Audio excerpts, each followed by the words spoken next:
All right, guys, welcome to our Monday Empower Hour, where we come together, a bunch of home business entrepreneurs to train in the home business profession, in the network marketing profession. This is a place where you can invite your friends to come if they're either taking a look at what you're doing or maybe they're already in the home business industry. It's a great place to come and get some mindset training, some tactical training, some system training, all of that. And this week we're continuing on with what you see on the screen here with Why So Serious, which was such a great conversation. We started it 2 weeks ago about really taking yourself too seriously and presenting yourself too seriously and understanding who that's attracting and who that's repelling, right, in your business.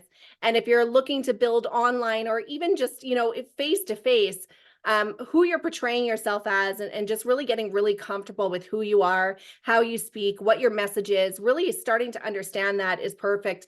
And we actually went the last week, we went into a little bit of target marketing, and we started talking about, what your niche should be. And I think these two really went well together because Paul was here for 2 weeks ago and then he was off in Korea last week. And we started to talk about the target marketing because once you know who exactly you're speaking to and what your message is, and when you really start to craft that in a way where it's consistent, and no matter what you're doing, you're saying the exact same thing every single time that you're posting or talking to anybody, and it's always the same story.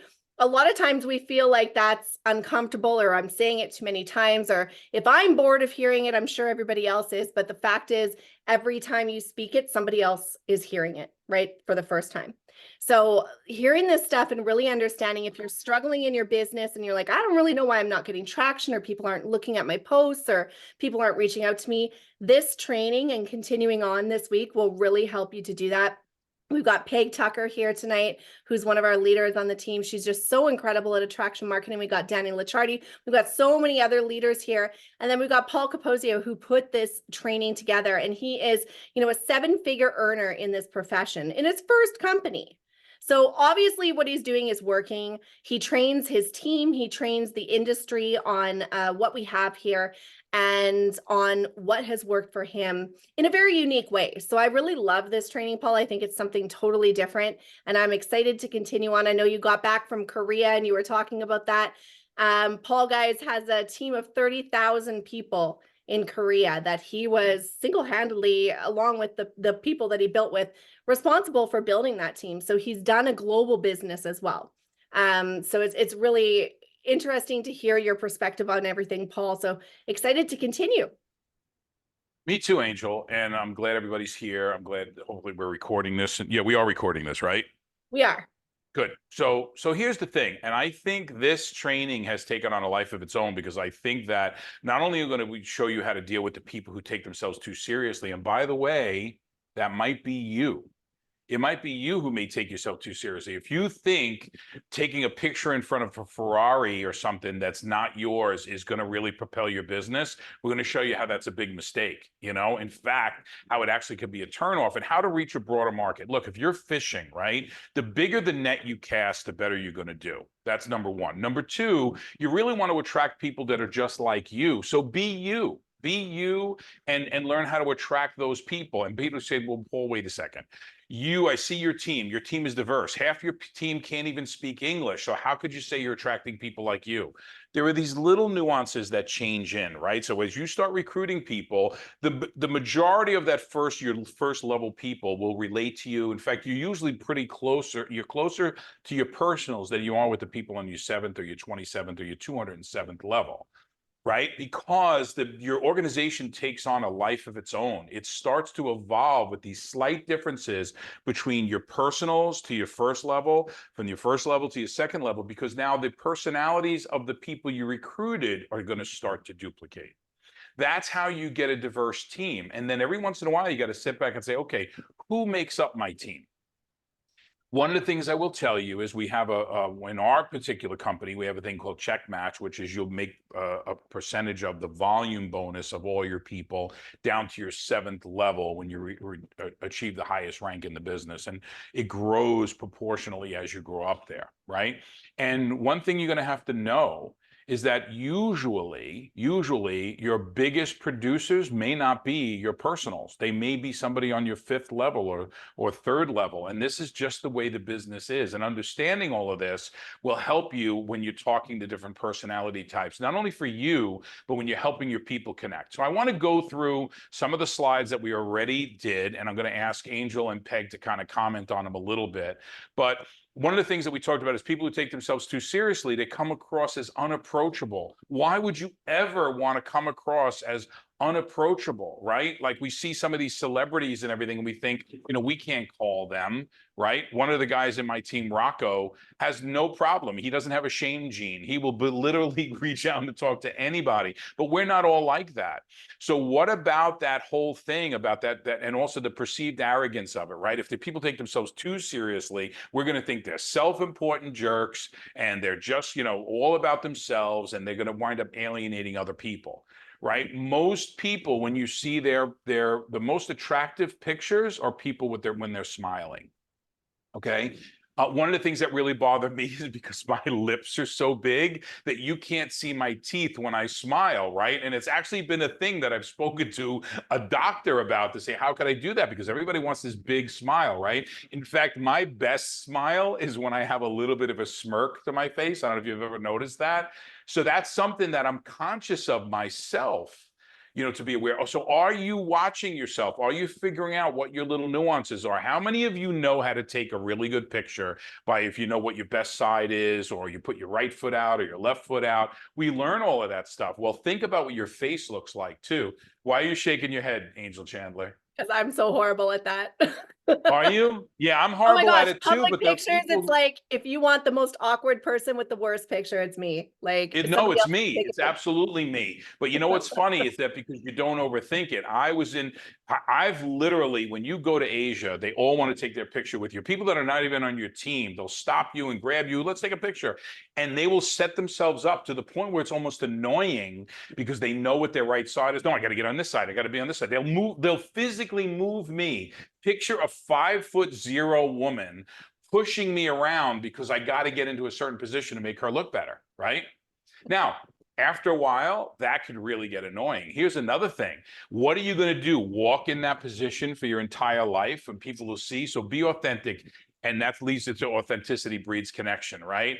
Most of you look, I am an acquired taste, but for the most part, once people truly get to know me in my heart, they'll like me. But usually right off, I will either frighten people or scare people or whatever. But then people will realize I'm the guy you want in your corner when the shit hits the fan. But until you realize that or get to know me, so that's a problem that I have. Right? That's something that I project. So I know what my weaknesses are. Are you figuring out yours? So Peg, the trust and relatability thing, the perceived arrogance, authenticity breeds connection. I want to do a quick follow-up. So Angel, I'm going to go to Peg on this one. I'll go to you on the next one because otherwise we'll never get to the slides. Any thoughts? So the trust and relatability, I feel like I definitely gear my social media to being relatable. Right. And it's working because I just shared with Angel the other day a statistic. I looked at my insights, and my market, the people, the women are following me, the age group that I'm targeting is following me. So, really just being authentic, being myself on there. But it's funny because I'm very authentic. However, there is a version of me that is on social media that is not the version of me that you'll meet in person because I'm much quieter.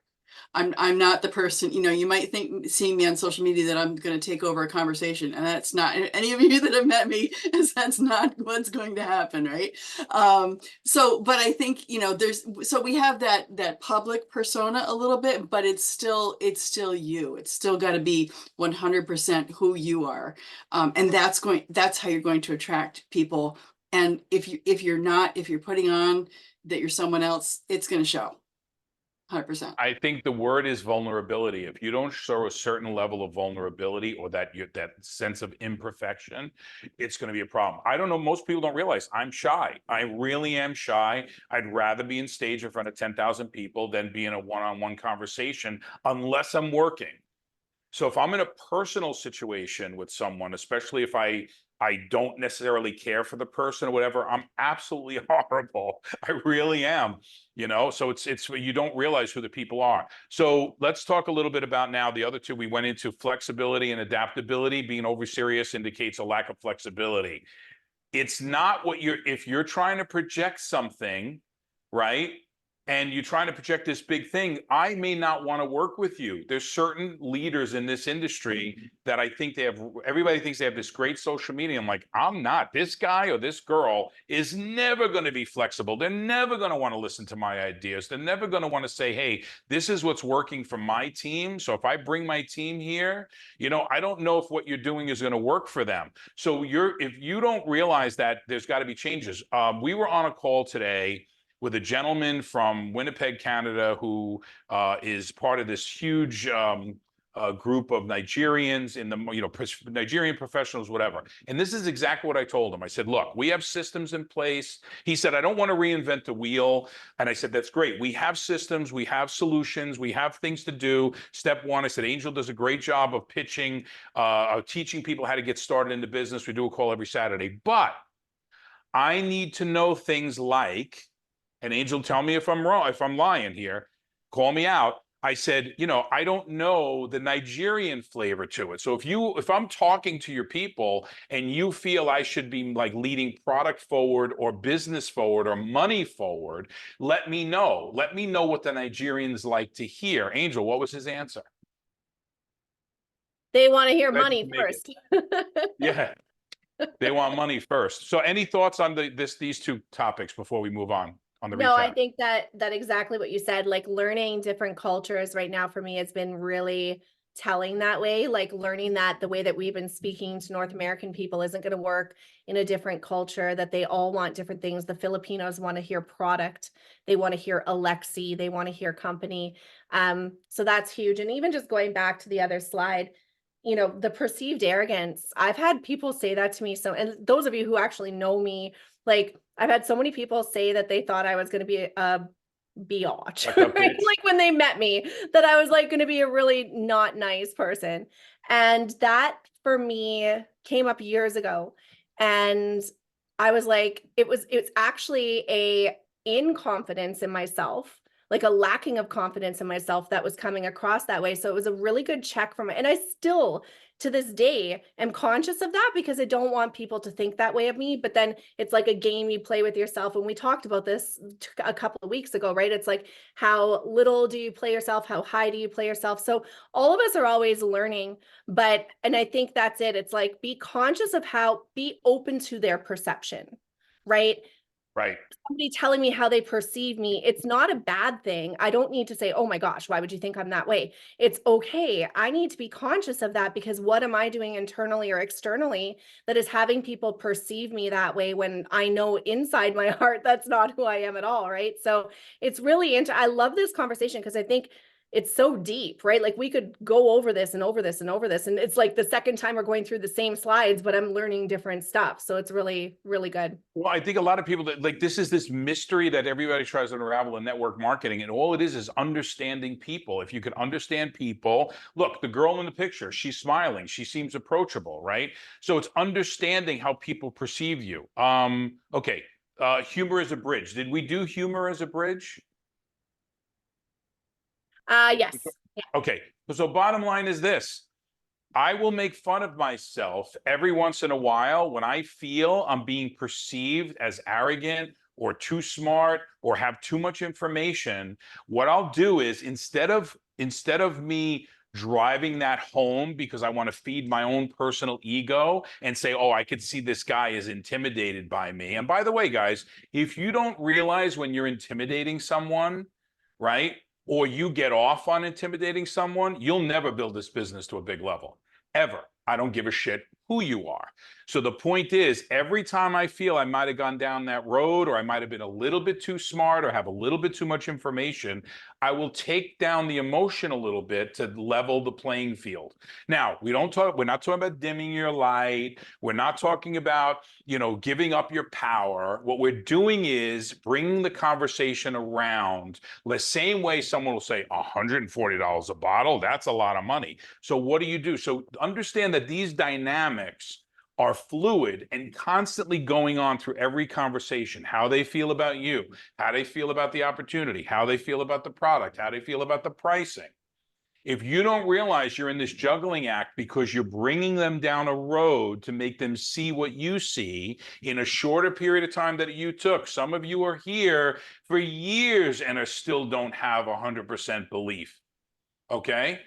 So imagine this person that you're trying to convince in 30 minutes of everything that you want to see, or you haven't even agreed that you see yet. So do these things where you're constantly managing the conversation and managing the perception until they get it.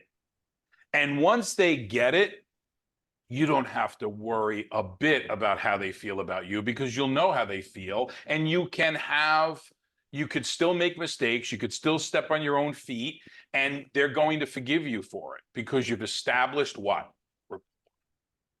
You've established rapport. Okay, so the pitfalls of perfectionism. I don't know if we did this. Fear of failure. So why don't we do this one as if we didn't do it, or did we? I feel like we did. I did too. You know what? The increased stress and burnout. So the Yeah. fear of failure, right? Perfectionism leads to fear of failure. So if you want to be too perfect, what do I say? Done is better than perfect. Done is better than perfect, right? Perfectionism was going to stifle your creativity. If you really worry about, oh, is this too goofy? I did karaoke in Korea. I only put it up once because it's really hard. And I had this bald, crazy wig on with a purple sports jacket with glitter on it and everything else. And I put it up because I would never think of doing something like that. Right? I look horrible in it. I'm super embarrassed by it, but I put it up anyway to get that part out there, to not be stuck in that rigid, I got to look right, my hair's got to look right all the time, et cetera, et cetera. And you can't do that. Every once in a while, you got to be real, right? The other thing is that, oh my God, it's so hard to be perfect all the time. It's so friggin' hard to be perfect all the time, and showing that it's going to lead to anxiety. Most of the people I know that strive for that perfectionism deal with depression or some other sort of issue. I see it all the time. You know what I mean? Because they're not authentic, right? When they're putting up that self, right? Usually their personal lives are a disaster. You see with celebrities all the time, their personal lives are an absolute hell or a disaster. So this has got to be the next slide that we didn't get to because I have no idea what to say about it. Okay. So this has got to be it. So introspective practice. So set aside time for okay. Listen, guys, who meditates? Anybody meditate here? Okay. I meditate to clear my mind, but I think part of that has to be introspect. Part of it has to be, oh my God, I'm really effed up and I need to do something about it desperately, right? So part of that thing, and I don't journal, guys, only because I can't read my own handwriting and I wouldn't spell anything right anyway.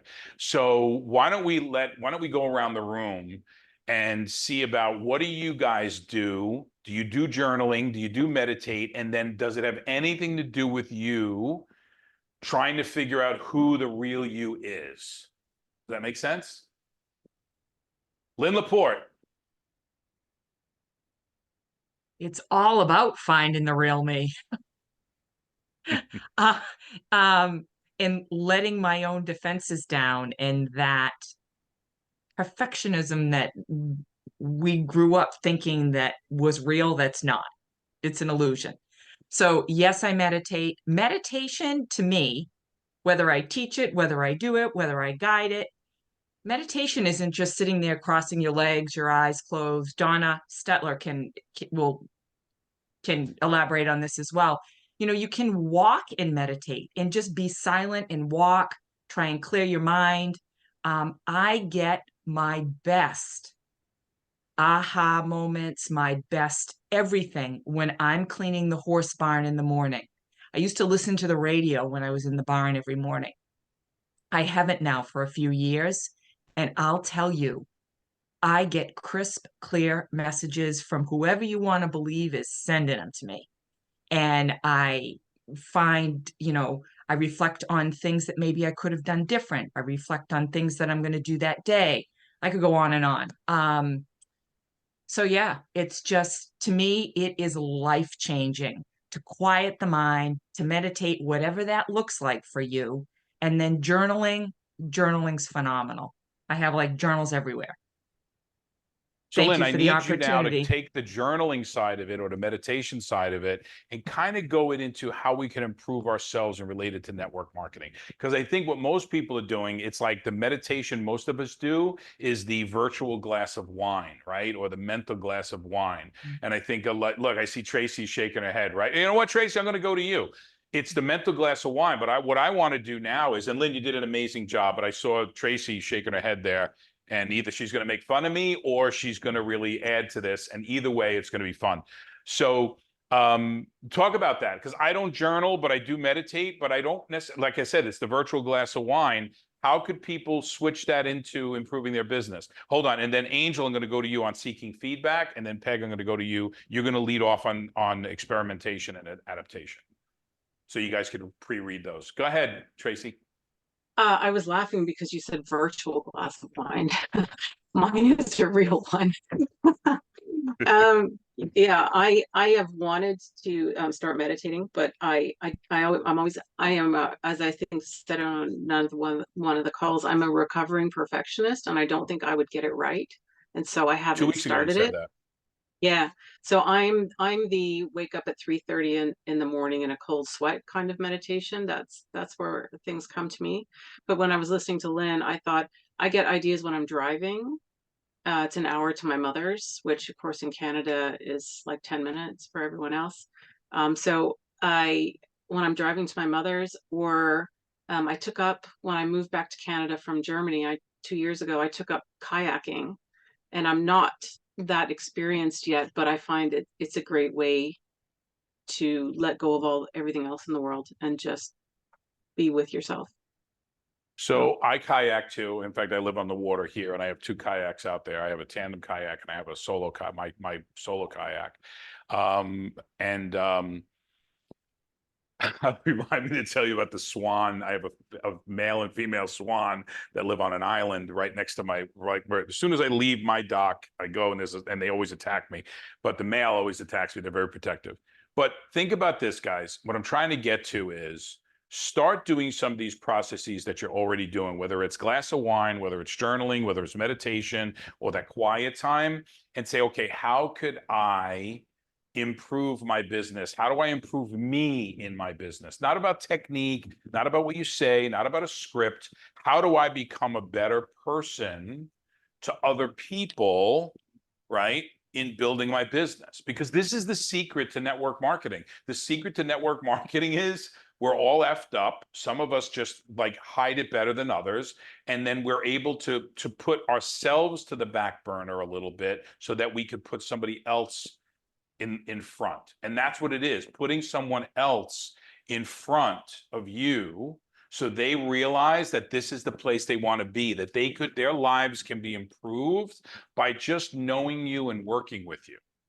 This is why the ego and the perfectionism and all this stuff has to go to the back burner. It's what's preventing you from growing your business. This truly is the secrets to network marketing. It's not what script you're going to use or the product discount or we have a promotion this month. You have to be better. You have to be able to put yourself aside to let someone else shine. Angel, time for you to shine. All right. Seeking feedback. Actively seek feedback from trusted friends, family members, mentors, or colleagues regarding your demeanor and how it affects interpersonal dynamics. Constructive feedback can provide valuable insights into blind spots and areas for improvement. It's almost very interesting that you chose me for this one. I think that some of the key things to really let settle in is trusted friends, family members, mentors, or colleagues. Do Trusted. not trusted. Do not accept feedback. I tell my kids, this is just something I tell them almost every week. Do not accept the opinions of people that you would not go to for advice. And I'm sure all of you have heard me say that before. If I wouldn't go to you for advice, if I don't respect where you're at in life, spiritually, anything like that, you can give me your opinion and I'd say, thank you, move on. I will not listen to and it's interesting in the profession that we're in network marketing, so many of that the people that fit in that category told me and still do to this day, I'm ridiculous. My goals are too big. It's never going to work. It's never going to sustain itself, all of that. Right. So you have to choose who you listen to there, but going for feedback, seeking feedback back, even before I had kids, I was starting to do a volunteer thing at a women's shelter. And I had to have two of my closest people, one which was my pastor, and I don't even remember who the other one was. Both of them said my worst trait was patience. And I was like, what? I'm not I took it so personally, but I see it now, right? Like it was getting that feedback and being like, oh, wow, I'm an impatient person was huge for me. And so learning to work on that. And even Paul, now I'm talking 15, 17 years later, getting feedback from Paul sometimes, I'm not always super receptive. He'll know when I just go silent, he knows I'm processing what he's saying and I'm not necessarily agreeing with it, right? I have to decide if I agree with it and I have to decide where I'm receiving it from and I have to decide how it's going to help to grow me. And I have to take the pain that's associated with it, because sometimes when somebody says to you, this isn't working, or you need to do better, or you could be better, or why aren't you doing this? You're like, oh, that hurts, because it's actually the things inside of you that you already know are true. And it's the things either that you're avoiding or that you're procrastinating on, or that you already see in yourself that you could do better, or all of that. So I love feedback, but know that feedback isn't going to always feel great. And don't just go for feedback from people that are going to give you what you want to hear, right? Go for feedback from somebody like a Paul. Go to a Paul and be like, hey, you and I haven't really talked. This is what I'm doing. This is where my organization is at. This is what I'm doing every single day. What's your feedback on what I'm doing? And he's going to give it to you honestly, right? And you're going to feel it. And you need to be open to receiving it. If you're going to ask for it, be open to receiving the growth that will come. I want to say one thing too. You got to be careful, because there's a lot of people that are going to give you feedback just to make themselves feel better. I remember somebody who just recently quit the company. He's like, I will never listen to anyone who's not making more money than me. Really? Really? Like, if they're in the business, but they've made 6, 7, 8 figures somewhere else, right? You're not going to listen to that person at all. You're not going to try to. So if you're not willing to listen to that person, it means you're not going to listen to anyone. And then that person is the one that wanted to give everybody training and everybody feedback so it's so funny that the people who don't want to take the feedback from people are the ones so willing to give it. So be very careful. Make sure that the reason you're getting it is not vindictive. Look, if you and I just had a fight, right? I'll use Peg, okay? Peg and I just had a fight on something, and then she asked me for feedback. Probably not a good time, right? Because I'm a human being. But if all things being equal, it's a great time to give feedback. So make sure that you pick your mentors properly. They don't necessarily have to be in the industry. Make sure they have the right mindset. Make sure they're pretty much not in competition with you or feel they're in competition with you. Really tough to do. Really, really tough to do. And, we think that because someone on a video says something that relates to us, that, oh my God, they get us. No, that's just coincidence. That's just coincidence, like, oh, let me get training from this person because they said something I really relate to, or I read this quote from Winston Churchill that really got to me. Well, it gets to millions of people, that same quote, right? So figure out the stuff that really, really works based on where you're at. Peg Tucker, let's go into the next one. So this is an interesting topic for me, because experiment with different approaches with expressing yourself and interacting with others. If I wasn't open to doing that a couple of years ago, I wouldn't be speaking on a platform like this at all.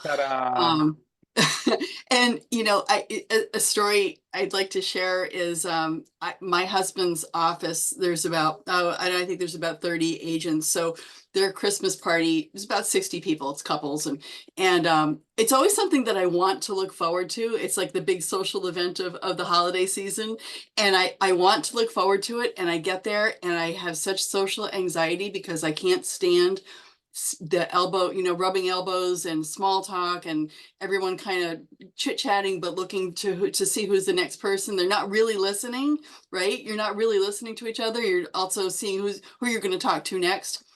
And so I decided to learn something that I've learned in this industry is I decided to go to the party and pick a person who wasn't really interacting with a lot of people and really have a really in-depth conversation with them and not talk about myself, really ask them questions about what was going on with them and let them really tell me their story. And then that time, that rubbing elbows time before dinner went so quickly, I couldn't believe it. It wasn't like, oh my God, is this almost over? And then that person sat down for dinner with us and I made a friend. And I went from having this like social anxiety and hating the small talk to feeling like I really, I really had an in-depth, genuine conversation that both of us came away feeling great about. And it was the best party that I had been to in a very long time. So, I think, this finishes up with by observing the impact of these changes, you can adapt your behavior in ways that enhance relationships and opportunities. So it was a very good thing that I learned from this industry, and it was a really good practice. So if you're listening to this on the recording, or if you're on this live, I need you to rewind this whole thing and listen to Peg's explanation all over again, and then interject Christmas party to network marketing event or interviewing a prospective prospect. Because what she did was she invest in, like, you could have a sea of people. I met to Tony Robbins, Power, whatever. I can't remember the name of all those things. And I picked a couple that I was in line with that they had a backpack on from a competing network marketing company. I wound up signing up the husband. Okay. Because I focused on those people instead of looking at this whole sea of people, right? This whole group of people and thinking, it's the old bull, young bull thing, but in reverse. If you guys know that story, it's kind of a guy's story. But here's the thing: you need to realize that zero in on someone and give them that time, give them that focus, and you have a better chance of recruiting them because they're going to see something in you which is, oh my God, this person is interested in me. This person has my well-being in their best interest. Therefore, maybe I should listen to what they're telling me about this network marketing opportunity. So just go back and listen to what Peg said, because she did it much better than me, and interject your business instead of trying to, we put these videos out there and we want to get 50 responses and 50 comments coming back.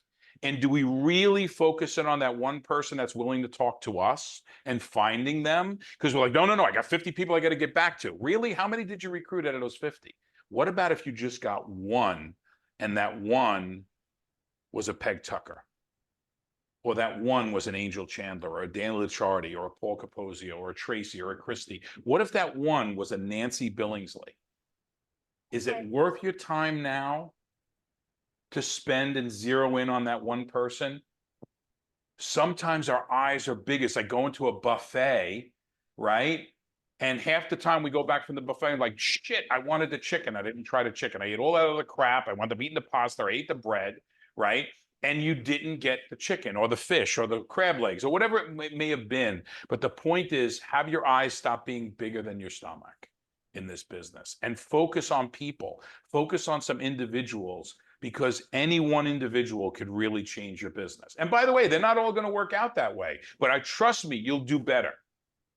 So look, we talked about introspective practice, like reflection leads to insight. When you learn more about ourselves, you're going to have that aha moment, right? You have the aha moment. Here's where I'm an idiot. Here's where I'm smart. Here's where I'm really valuable. Here's what I like about me. Here's what I don't like about me. And if you do find things you don't like about yourself, are you right about it? Because most of you are wrong with the things you don't like about yourself, because it's the thing that we like most about you. Okay? Understanding the impact on relationships and opportunities. I think Peg just, did that brilliantly.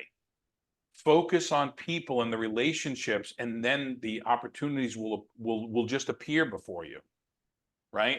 The more you're aware, the more you're empowered. This is the secret to network marketing. Okay, it's not your back office, it's not the logo, it's not any of that. It's you getting to be better with yourself. So let's talk about the next three. Gratitude practice, because I think a lot of you, oh, I love this, and there's a new product, and the TryMLT and all this other stuff. Are you really grateful for TryMLT? I am so grateful for TryMLT. I'm even more grateful for the double FOB bonus, right? So is it possible to be grateful for some of these things? Yeah, I'm grateful that I got the top 4 people in the race to Jamaica, right?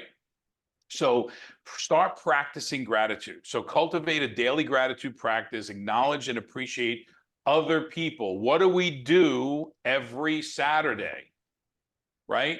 What do we do when we were in Korea and we gave Jeannie Kim flowers and a necklace? And some of you guys got awarded the New You Women necklace when we were in Florida, and you got rank advancements that we talked about. All of these things will help you recognize the great opportunity that's here for you guys, right? And when you do that, you realize that when other people are succeeding, your sense of humility is going to be in the proper level, right? Because it's not only you or your team that are advancing. So have that humility, but also have the abundance mindset that there's plenty of room for everyone. Okay. One thing I've been pushing for unsuccessfully is to try to get this unification across the company. It's something that Alexi tasked me with, and it's been something that I've been failing miserably at, because people just can't learn these techniques, and they wonder why, they'll get a spout of success, for a while and think that's what it's all figured out. And all of a sudden you get the virtual rug pulled out from under you, where you think you got it all figured out. And all of a sudden, like, what the hell? People were coming in every day. I was getting 1 or 2 people in every day on my team. And now all of a sudden nobody's coming in. This is the business. So practice gratitude and start learning a little bit of humility, right? And you'll see how much people will appeal to you. Now, you're not going to listen. Not everyone likes me, okay? But if you get 60 to 70% out of 100, you're doing pretty damn good. Let's go to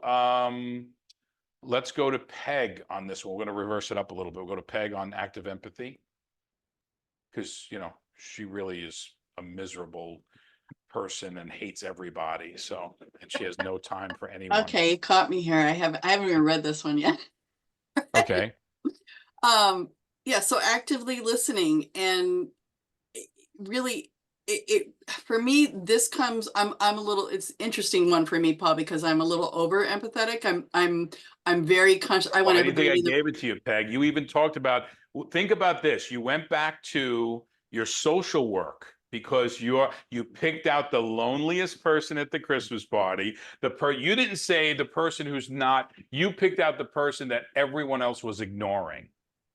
Now, we made the positive out of it. We learned what the positive out of it, what that is and what could be.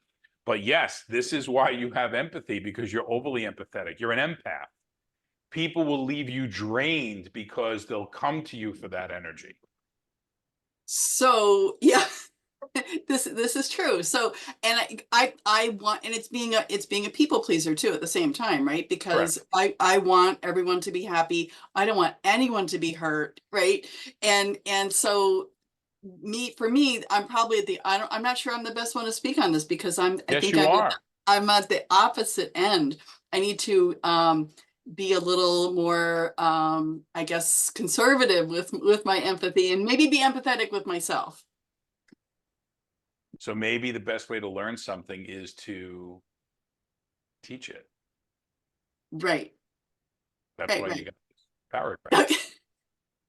So by empathizing with others, you can develop a greater appreciation of the diverse journeys and struggles that shape people's lives. But you can't overdo it, right? And we're saying empathy, not sympathy, Right. because in our business, we need to be empathetic of people's plights. And sometimes we got to tell them, you're broke. You need to do this. Shut up and stop finding every reason not to do it because your rent is late or your kids aren't going to eat or you can't afford. I've had people when we were doing those leads, Peg, how many people said, I need diapers for my daughter today? I need diapers for my daughter today. That's not a failure of network marketing because we couldn't get them money today. It's a failure of that person's thought process. They needed this type of training 6 months prior to this to not So let that. I think that the thing that works for me with my empathy is that I can see myself in other people's shoes. I can see myself in the shoes of the person whose card is getting declined at the grocery store or who has to say no to their kids when they want to do extra things like horseback riding or when their kid gets into a great college and they don't know how the hell they're going to pay for it, right? I can see myself in that person's shoes, and it's what drives me is to help them to get beyond it, like I have. So take this journey, right, and talk about when you see yourself in them, right? And sometimes you got to go shaken baby syndrome, right? We don't want to shake a baby, but there's a lot of adults that need to be shaken, like literally violently shaken. And that's part of this business is violently shaking some of those people. Reflective learning. So Angel, I'll read it, but I want your comments on it. Okay. So adopt a mindset of continuous learning and growth. Right now, Angel writes courses and she does, presentations and she does it here and she does it on Fireball's thing and emphasize the importance of reflecting on past experiences and mistakes and using them as opportunities for personal and professional development. Right? Guys, when you tell a story about how you effed up, it's really a success story. It's the hero's journey. By embracing a growth mindset, you can acknowledge your limitations while also striving to expand your knowledge and skills.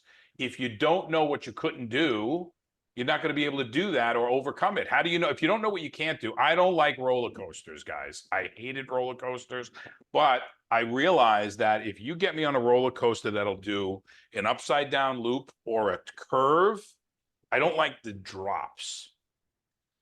Right. But what I did learn, because I always said, I really want to be on a roller coaster. I really want to do it. If you get me one that's mostly right or left turns and loop de loops, I'm all good with that.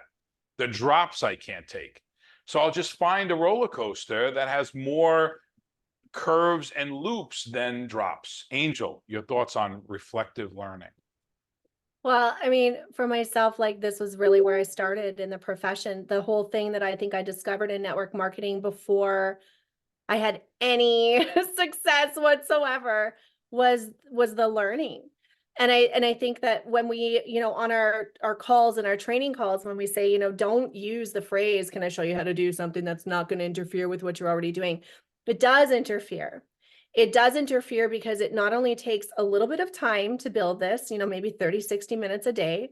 So you're going to have to make time for that, create time for that. But I really think that depending on where you want to go, maybe you don't want to go very far here. Maybe it's, you do just want a couple of extra $100 or you love the culture and that's fine. But if you actually want to grow and experience what this industry will do for you and experience, you have to be tapped into learning. And I started off when I first started, that was back when I'm dating myself in this profession, but it was when Eric Worre had like a network marketing pro video every single morning. I don't know if any of you remember that. And it was like the cheesiest movie. And there was always a new video every morning. And I'd be up at like 6:30, 7 o'clock in the morning in my kitchen and my kids would come in and they'd be like humming it. Like it was so funny because it just became a thing, right? And I'd have Ray Higdon's webinars playing while I was cooking. And I got obsessed with learning. I stopped watching TV completely. Like I'll admit now I'm a little bit of a reality TV junkie when I do need a brain dump, but I didn't watch anything. If I was going to consume anything, it was building me. And that's when I found The Secret. If you haven't seen The Secret, watch The Secret. If you haven't read Outwitting the Devil, read it. If you haven't read How to Win Friends and Influence People, read it. If you haven't read Think and Grow Rich, read it and read it. And there's another one. Oh, there's one that I read every single day, and I can't believe I can't remember what it is, but I'll figure it out. I'll put it in the group. But just consume stuff, something that's good. If it's your Bible, if it's a devotional, if it's a, a podcast, whatever it is that is your thing, consume it every day, because it's as soon as we stop consuming those things that we start to go back to our old habits or go back to our old thinking. You have to be training your brain every single day because it wants to go back to telling you that you're small, telling you that you can't, telling you that it won't, all of that. No matter how much you hear each of us, every single time we come on these trainings, say the things, you're going to go back into your own mind every single day, which is 90% negative, right? You're always telling yourself what you should have done better, would have done better, could have done better. So by filling your thoughts, I was telling Paul today that even when I sleep, I have YouTube videos playing on my TV, very silent, so I don't actually hear them, but my mind hears them. And it's positive affirmations, or it's like just so many different things. I'll pick a different category every single night, but my mind is hearing it, and I'll wake up and I'm like, oh, I hear that, and then I fall asleep, right? Like it's just constant. You become addicted to it maybe a little bit, but even a little bit of it, it's so good. And if you have young kids like I did, I took them from a place of such negativity. They were in such a negative environment.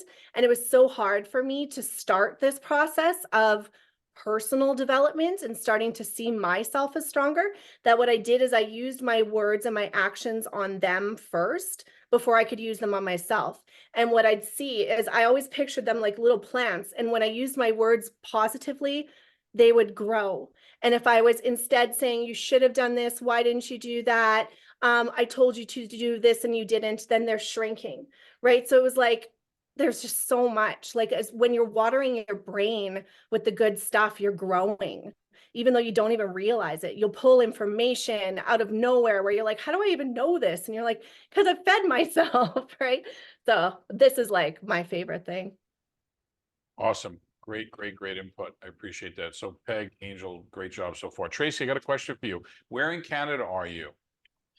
I am about an hour and a half from Ottawa, which is where I grew up. I'm in Lake Country now. When I moved back from Germany, I chose here. Okay, because we're going to be doing a lot more in Canada. In Toronto, we're going to be doing some stuff in Toronto. A lot of stuff's happening. Marco's on here, and he's absolutely on fire in Winnipeg, Canada. So we got a lot of stuff going on there. I think Canada is going to make a big comeback this year in I'd New love Life. to join. Okay. Yeah, we want you to, and you come in and maybe share a little bit about your perfectionism. No, because there is some benefit to it too. Like if we think we're just going to phone everything in, that's not good either. So we strive for it, but remember, the population in Perfection Town is 0, but we still want to strive for certain things to improve and get better and all that kind of stuff. So it's a little confusing, but this is really more about mindset. So authentic context sharing, right? So you want to start building authentic connections, right? So it's really hard to put a fake picture of you on a private jet and do the selfie thing, and then somebody's going to call you up and say, oh, great, I have a private jet too. Where do you want to meet next week, right? So sharing genuine and relatable content on social media platforms, authenticity resonates with audiences. It fosters connections based on shared experiences and emotions. Here's the thing, guys. I was a boater, right? Put a picture of your boat up. All of a sudden, every guy is like, oh my God, that's the dream boat. Or I used to have that boat once before. Or that, oh my God, I would kill for that. Whatever it is, you share it. Even if it's knitting. Be really authentic, because if you get called out on, oh my God, is that a G5? Like, what's a G5? Well, G5 is a certain type of jet, okay? So if you don't know, authenticity or lack of authenticity will literally kill you. An expert will find you out immediately, and you have no chance in hell of developing any kind of a relationship there. So if you're a great knitter and you are the pot holder king or queen of your town, right? Well, then talk about what a knit 1, purl 2, stitch, cross stitch, whatever. I don't know anything about knitting, but, and you can see, right? So it's pretty obvious. So authentic content sharing is critical. Talk about stuff that you truly know about, right? We used to always talk about Donna all the time, the pickleball queen. Like everybody knows if Donna's going to talk pickleball, she knows pickleball, right? We're going to go through all of these really quick, and then I'm going to go to my two co-hosts and we'll comment on it, the ones they feel important. Engagement and transparency. Engage the audience transparently by responding to comments and messages openly and honestly. Oh my God, that baby's ugly. Well, don't go that far, but the point is really be, be transparent about it. I really don't know how I feel about that. Why do you like liver and onions so much? Like I see that you're really excited about liver and onions. I don't know how I feel about it. I've had it. I've liked it sometimes. Other times I didn't. When I was a kid, my parents used to force me to eat it. I know it sounds crazy, guys, but that's a conversation.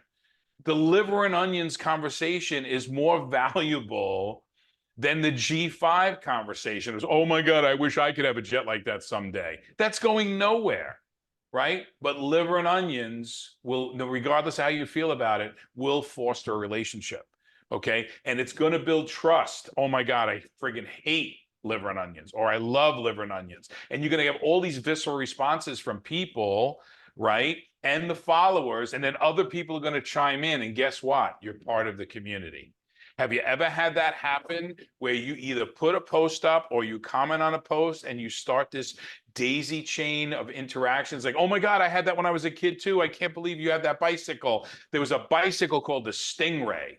Okay, it had a banana seat and it had like chopper handbars and everything else, and they had a 3-speed shifter in the middle. And this guy put up this post, and we went effing wild because we're like, oh my God, I haven't seen it. I had it in lime green. My buddy had it in red, right? Another buddy had it in blue, and we're talking about, no, green was the best. No way, green was ugly. The blue was amazing, and it was just viral.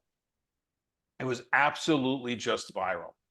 All right, so understand that that's more powerful. Think about this.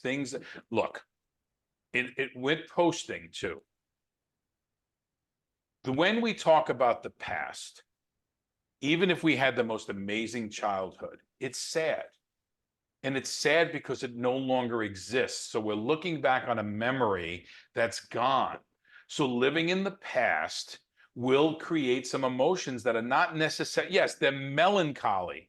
We're happy about those experiences that happened, but we're also upset that they're gone, and we're much older now. We'll never experience that again.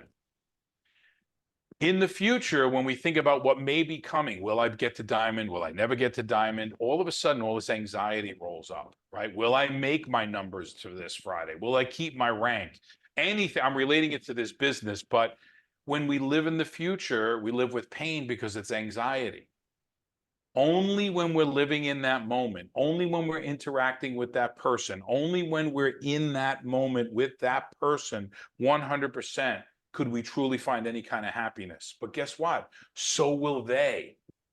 So will the person you're with or talking to, right? So you have such a great chance of if you are present for that person in that conversation, no matter how small it may be, devoting yourself to it is going to give you a much greater chance of success for a yes, because you're really there. Have you ever spoken to somebody in the business and they're a big leader or something, and they're not even hearing a friggin' word you're saying? They're not even in it, right? Guess what? Not only did they not get anything out of it because they were just trying to recruit you blindly, you didn't get any out of it. You couldn't learn anything from that person. Even as great as they are, you're like, well, that was really anticlimactic, right? And it's happened to me a million times. People I thought I was going to be so impressed with, I'm like, I think this was a timing thing, All right, so storytelling and vulnerability. Share those stories, guys. You're not telling your story enough. If anybody else comes to me and says, well, how do I get around to talk about network marketing? I know you're not telling your story because you were born somewhere, you went through puberty somewhere else, you got into your first relationship or your first date, or you got married or whatever somewhere else, and you found new life another place. That's your story. And you're not going through that entire story. So therefore you're not getting it around to network marketing. And guess what? If you're telling this journey and they want to talk about your marriage or your failed marriage or whatever, well, that's where the conversation's going. And that's where it's going to go. And that's how you're building rapport. I know Angel talks about, I don't like to talk about people's dogs, right? I think that's only partially true. She's not going to ask about the dog, but if somebody asks about her cat or cats, right? She's got 6, I think now. But so seriously, she's going to have that conversation because you're going to build rapport. So share personal stories and experience with vulnerability, being authentic about your struggles and challenges. Guess what? Everybody has challenges, triumphs. They allow your followers to connect on a deeper level. And how about them having empathy for you and understanding for you that you're building this business, and maybe they should listen because something woke you up and said, I need to do this business. But if you don't go through that story, you're just somebody trying to sell them something. But if they see your journey and your triumphs and your failures and all of that stuff, they may just have enough empathy for you to say, let me listen about this, Joe. Because they kind of look good, right? It's working for them. Their skin's better. There's something there, right? So we have the testimonial evidence that most of us have. 99.9% of us have personal testimonies. Proactive research. Search your audience for their problems. A lot of you guys aren't solving problems, man. A lot of you guys aren't solving problems. If 90% of your people are starting off with the gel, and we have 7 products right now, you're not problem solving. You're selling.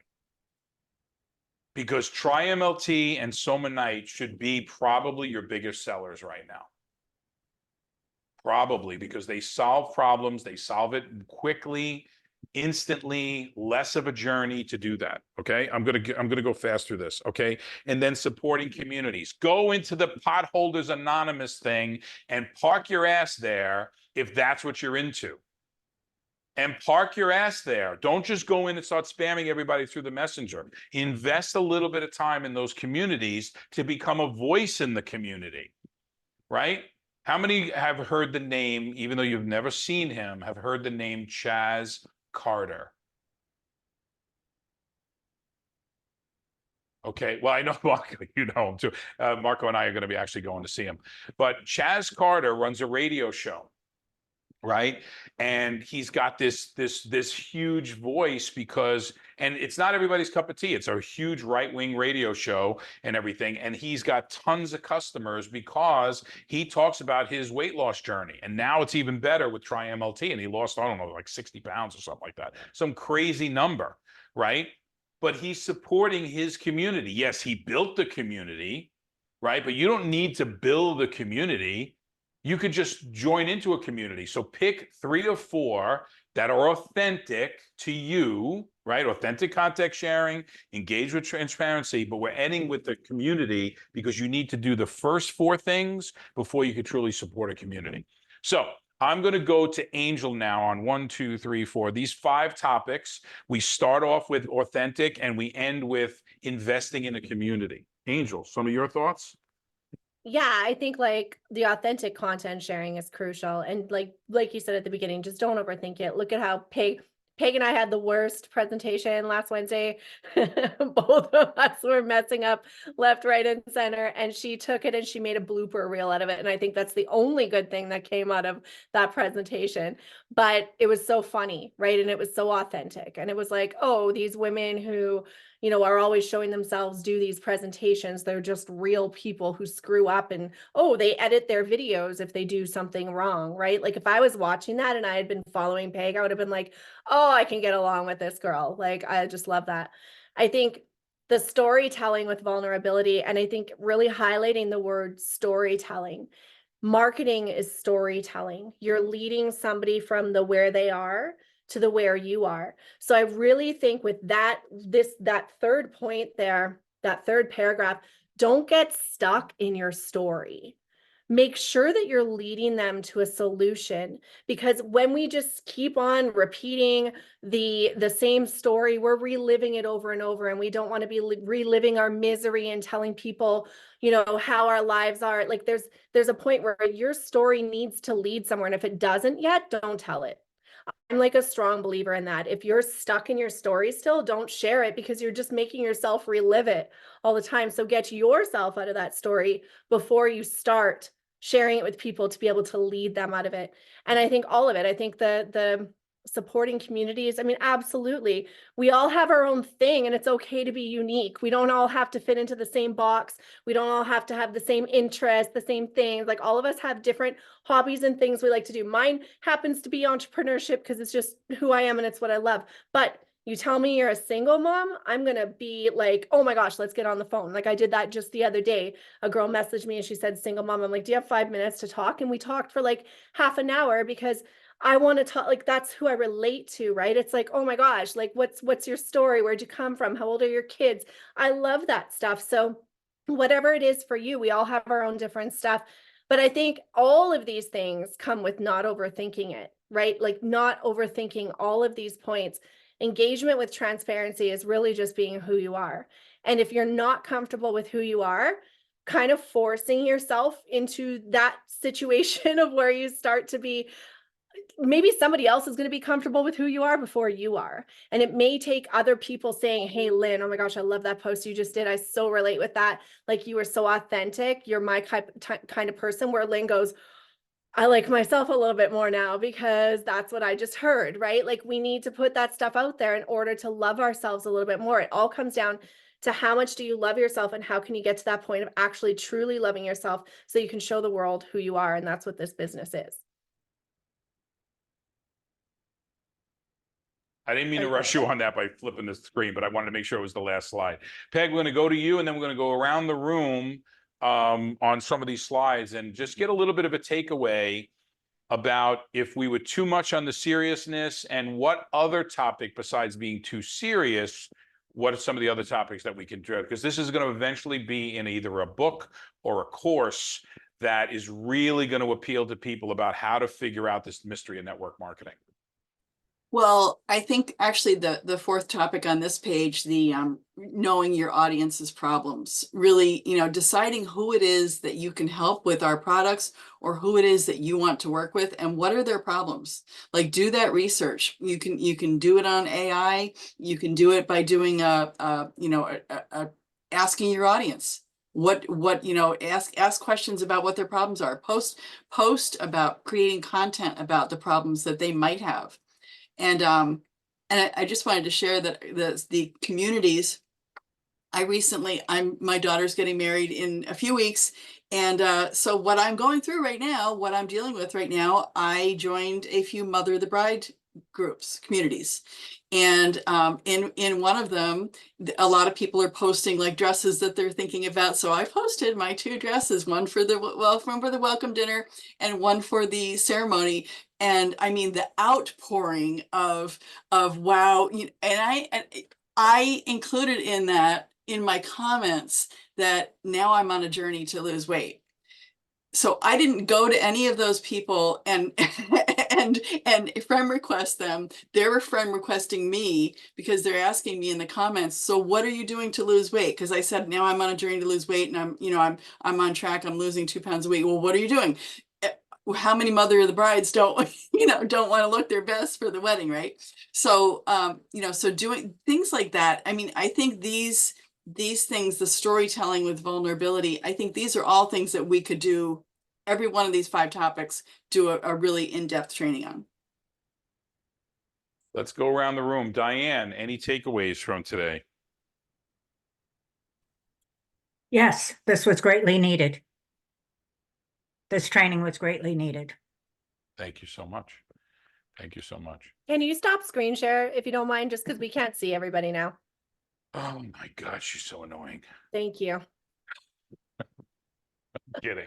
Yeah, I keep forgetting. I'm so bad at some of this stuff. I'm sorry. That's all recorded too. Well, I think because you have 2 monitors, you can see everybody who's on. I do. and It's also- so yeah. it's so great. I have such a luxury because I see everything. Yeah. So sorry about that. Oh, there's some other people in the in the panelist room. Oh, is there? Okay, Yeah, they so declined. Okay. so what about Nancy? We haven't heard from you a little bit about what you're thinking about this training, and what do you think about the new level of training that we're bringing?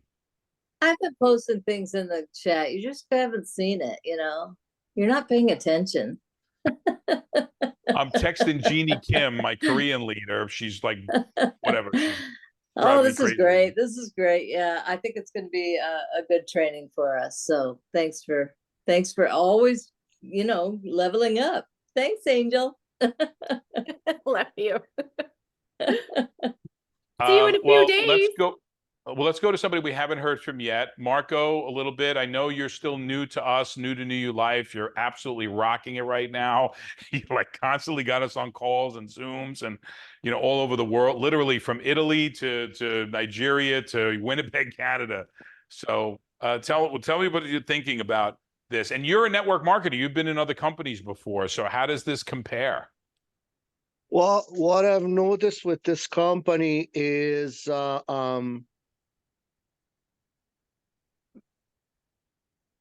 you can actually feel it and you can touch it. You know, it's not on the other one. I always felt it was almost like I don't know. I wasn't just vibing with it. In this one, I feel like there's good content, good information. And it's not just an information about how to sell the product, but how to be as a person, as an individual, you know, emotionally, intention, all those kind of different things that one needs to know about the self. Sure. So in other words, improve your self-awareness, self-esteem, because that's very important. We all come from different walks of life and we all have different experiences. And so, you know, me for myself, I've been in this, you know, quest of self-exploration of myself. And that has kind of empowered me in so many different ways. You know, I mean, even from self-awareness, self-confidence, and understanding people. And, you know, it's like you have to have a sense of tactical awareness, if that makes sense. Wow. Okay. Really good. Yeah. And I mean, for me, in this very little time, I mean, I was with the other company for 2 years and I barely had anybody that I could talk to grab their attention, to have a certain, but with this product, it just flows so nice because the product speaks for itself. It's powerful. I'm using it and it would be crazy not to use it, you know? Yeah, it's just even with such a powerful product, people still struggle in understanding themselves and how to talk to people because just because you have the desire to build a network marketing business doesn't, you know, with this work we have to do, personal development is such a big part of this Huge. business. It's a huge Yeah. part of this business. And the more we can deliver and the more, look, you know, I said to Peg before, the best way to learn is to teach. And that's what we all do here. We're all doing that. Sandra, Amanda, or Gordy, I'm going to leave it up to you guys because we're really running late. We're 12 minutes over, and I love that you guys stayed here. And we kind of heard from Tracy and Diane and Nancy and Angel and Lynn and everybody and Mark already, and Peg. Sandra or Amanda or Gordy, any one of you want to share a little bit before we say goodnight? Sure. Hi, Sandra. This was an incredibly powerful training. I struggle with my own confidence and I struggle with if I'm fully open about me, will I be judged? I've always struggled with that my entire life. So listening to all of you and listening to Angel's openness about her own weaknesses, it really felt empowering, to be honest. It felt like, wow, like you guys are so open about what your weaknesses are. What am I afraid of? Kind of thing. So this was incredibly powerful. Sandra, you got to get to that point. Angel, any comments? Because that was really directed at you and how you're so authentic. Why I think that if Sandra, like, it's back to that whole, if you saw yourself the way that we see you kind of thing, right? Like, it's like, Especially her. especially you, yeah, like so strong and so confident and like enjoy you and your personality and your energy. Like, so it's really interesting to hear you say that. And I'm not sorry to hear you say it. We all have those things about ourselves, but I just, yeah, like it's obviously close to coming, because it's like, I don't even see that in you. It's like, oh my gosh, I love who you are. You just need to be you more. When I'm with you guys, I feel that way. And then this call ends and kind of, it starts to come Yeah. back. And to be honest, it stems from my childhood. I Mhm. had kind of a lousy dad, to be honest, maybe the lousiest of all the lousy dads. And he taught me to believe I wasn't good enough. It would never be good enough. And as much as therapy helped me so much to excise the anger, it stopped short of bringing me to a point where I could say, I'm not that. And that was the judgment of one horrible person. But I Mhm. think it comes from the fact that that horrible person was one of the two people that's supposed to provide the safest place on earth. Of course, that's the people who, that when we give, ay. Oof. So that's a training all into itself, because there are so many people that we're supposed to trust. And just because they're given that responsibility doesn't mean they deserve it or should have it. You know, we don't get to pick who our parents are or who our relationship, you know, sometimes we make bad choices, right? Even in relationships and people, and you know, you just got to unwind that. And it's very, very difficult, Sandra. And you got to realize that that is not a violation. That is not a reflection on who you are. It's a violation of the trust that they were supposed to have and were given and entrusted to, not by you, but by even somebody greater and a higher power than you. And they violated that. They absolutely violated that. You know, go ahead, Angel. I have a course, Sandra, that I did. Probably I was still married at the time. I think it's probably 8 or 9 years old now. And it's all free. It's just called a women's empowerment course, but we actually go through those kind of topics. And it was a group of about 16 women that joined me. And there was a lot of breakthrough there. And I think even just with the first video, you might get something out of it. So I'll just send you the whole, I just have it as a playlist in my YouTube, but I can send it to you if you want. I would love that. I Yeah, would for really sure. appreciate that. For sure. I will. So today gave me a lot, I have to be honest. Today was a lot of food for thought, a lot of reflection, and I hope that the replay is posted soon, because I think I'll be watching this a few times in the coming weeks to kind of. Sandra, think about how horrible that experience was, but how much valuable you are now as a person, and valuable to other people because of what you went through and because of the suffering you had.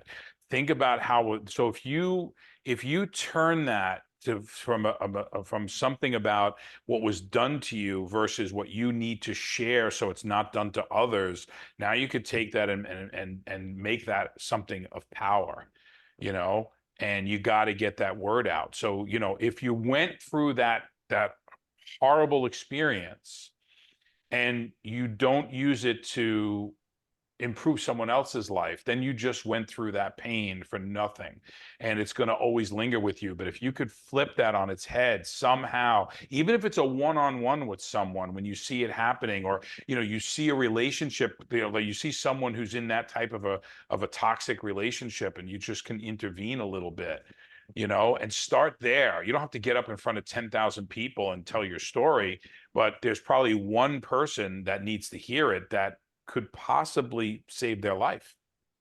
You're right. You're right. I just don't know where to start there, but you're right, 100%. You'll see the person, you'll be to identify it. Have you ever in your entire life ran across a child or a wife or even a battered husband somewhere where you saw that experience? It could have been in a movie theater when someone's just trying to get through the door with the kid and they're dragging the kid in and telling them how stupid they are or whatever. Oh You've yeah, seen I see it, and it's a trigger. I see it, and it triggers Of me course it's a immediately. I trigger, know. but that trigger now has to be a trigger for you to act. Yep. And it's that whole thing too, right? Where forgiveness is a hard place to get to, and forgiveness doesn't mean you forgive the act. It means you're forgiving what it's done to you and allowing yourself to move on and allowing the karma and judgment for that person's actions to just rely between them and whatever is going to come to them, right? But allowing yourself to let go and being like, this isn't a part of my identity anymore. I'm forgiving this as part of my life. It was a lesson somewhere that's going to be a huger thing.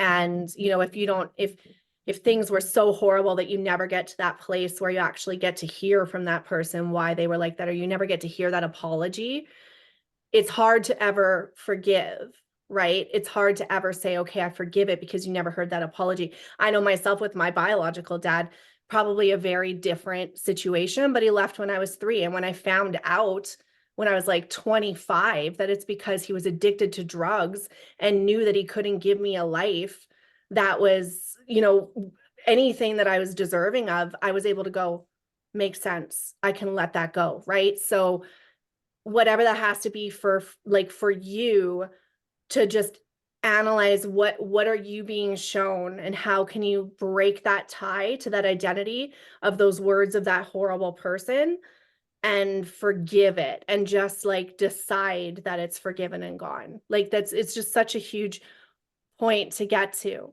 And just understand, because there's been things in my life too that I've had to forgive where it's like, I don't forgive the action, I don't forgive the person.